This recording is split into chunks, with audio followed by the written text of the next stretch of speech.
Hello everyone, welcome to Sonal's kitchen. આજે બનાવીશું hotel style આપણે મિક્સ વેજીટેબલ શાક. તો ચાલો રેસીપી જોઈ લઈએ. અહીંયા એક કડાઈમાં અડધી ચમચી જેટલું તેલ મૂકી દઈશું.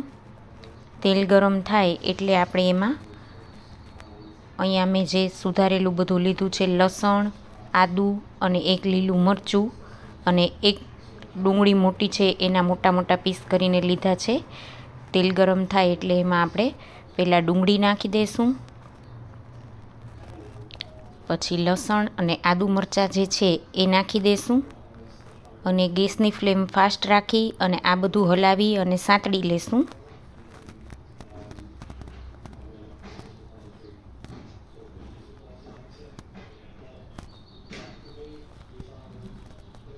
આ શાક અહીંયા હું ઓછા તેલમાં બનાવું છું, એટલે આપણે આમાં પણ જરાક જ તેલ મૂક્યું છે. થોડું વધારે તેલ મૂકવું હોય તો પણ મૂકી શકાય. થોડો ડુંગળી અને લસણનો કલર બદલાય અને થોડા સંતળાઈ જાય પછી આપણે એમાં 10થી 12 જેટલા કાજુ નાખી દઈશું. કાજુ નાખવાથી ગ્રેવી સરસ ઘાટી એ થશે અને એનો સ્વાદ પણ બહુ જ સરસ આવશે. એક સૂકું લાલ મરચું લીધું છે, એને આ રીતે વચ્ચેથી તોડી અને એ નાખી દઈશું. અને હવે આપણા ડુંગળીને લસણ સરસ સંતળાઈ ગયા છે એટલે આપણે એમાં હવે જે સુધારેલા 2 ટમેટાં છે એ નાખી દઈશું.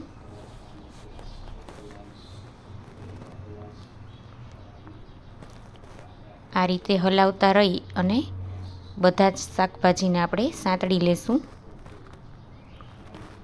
ટમેટાં થોડા સોફ્ટ થાય ત્યાં સુધી આપણે આ રીતે હલાવતા રહીશું વચ્ચે વચ્ચે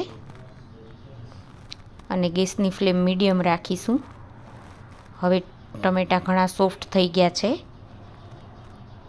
ફરી એક વખત આ રીતે હલાવી લેશું અને ગેસ બંધ કરી દઈશું. અહીંયા મેં કુકરમાં કોબી, ફ્લાવર, ગાજર અને બ્રોકોલી લીધા છે.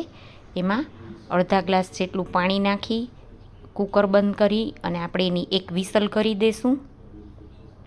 વધારે નથી બાફવાનું. હવે જે આપણે બધું લસણ, ડુંગળી અને ટમેટાં સાંતળીને રાખેલા હતા એ સરસ ઠંડા થઈ ગયા છે. ગરમ ગરમ નથી ક્રશ કરવાના, થોડા ઠરે પછી જ આપણે એને ક્રશ કરવાના છે. એટલે હવે હું એને અહીંયા એક મિક્સર જારમાં લઈ અને જાર બંધ કરી અને એને ક્રશ કરી લઈશ. એની સરસ એક પેસ્ટ તૈયાર કરવાની છે.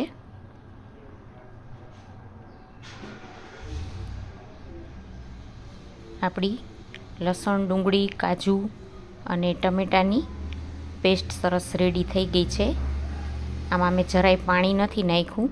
આ રીતની સરસ પેસ્ટ તૈયાર થઈ ગઈ છે. હવે એક કડાઈ લેશું, એમાં 1 ચમચી જેટલું ઘી મૂકી દઈશું અને 1 ચમચી જેટલું તેલ મૂકી દઈશું. શાકભાજી જો કુકરમાં ન બાફીએ તો વધારે તેલમાં કરવા પડે. એને સાંતળવા માટે થઈને તેલનો વધારે ઉપયોગ કરવો પડે. હવે અડધી ચમચી જીરું અને ચપટી હિંગ નાખી દઈશું. 10થી 12 કાજુને મેં આ રીતે પીસ કરીને એટલે કે ફાડા કરીને લીધા છે. એને પહેલાં સાંતળી લેશું.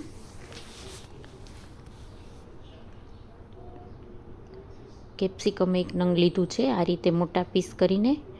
હવે કેપ્સિકમને આ રીતે સાંતળી લેશું. ગેસની ફ્લેમ મીડિયમ રાખી અને આ રીતે હલાવતા રહીશું. કાજુ અને કેપ્સિકમ સરસ સતળાઈ ગયા છે. હવે જે આપણે તૈયાર કરેલી પેસ્ટ છે એ નાખી દઈશું.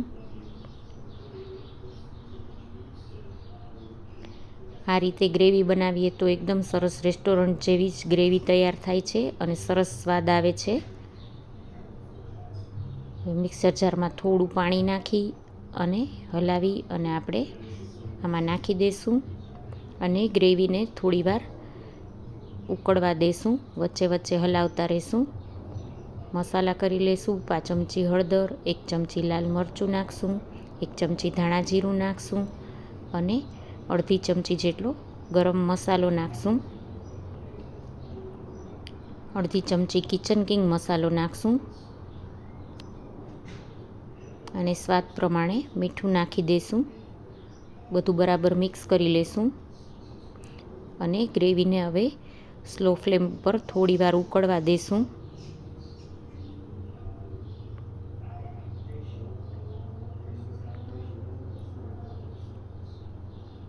ગ્રેવી સરસ ઉકળી ગઈ છે. હવે જે બાફીને રાખેલા શાક છે એ પાણી સહિત જ આપણે નાખી દઈશું, એટલે સરસ રસાવાળી આપણી સબ્જી તૈયાર થાય.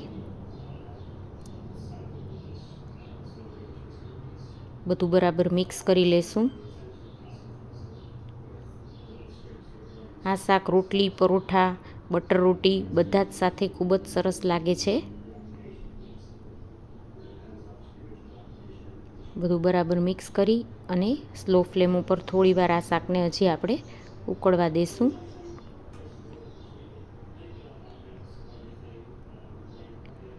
શાક સરસ તૈયાર થઈ ગયું છે.